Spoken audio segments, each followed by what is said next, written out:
Le royaume Banjoun est considéré par bon nombre d'observateurs des modes de vie des communautés camerounaises comme étant un royaume qui s'efforce à concilier tradition et modernisme.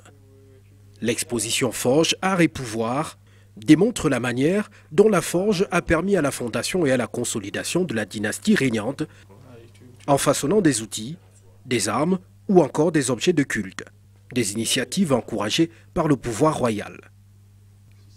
Ici, un atelier de forge. Le soufflet. Donc là, on soulève, on baisse, et l'air devait passer dans le bois et par l'intermédiaire d'un tuyau en terre cuite. Bon, ça atteint le foyer. Donc c'était pour attiser le feu. Donc, ici, vous avez les pinces en école de bois pour saisir certains objets chauds. Vous avez la tenue de protection. Elle est faite en écorce de bois. Donc pour se protéger contre la chaleur et contre les chocs dans la forge. Alors, travailler dans la forge, il fallait être de la lignée. Et en plus de cela, il fallait subir les rites d'initiation. Donc la forge comporte une conception religieuse.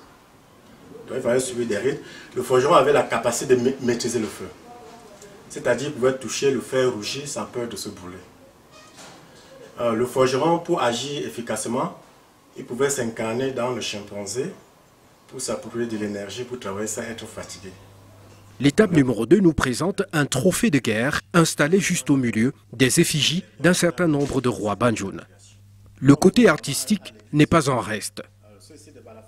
Quelques objets de musique, souvent utilisés lors des rites ou cérémonies traditionnelles. En matière de sculpture, Banjoun regorge quelques trésors, des pièces uniques au monde, façonnées par des ancêtres.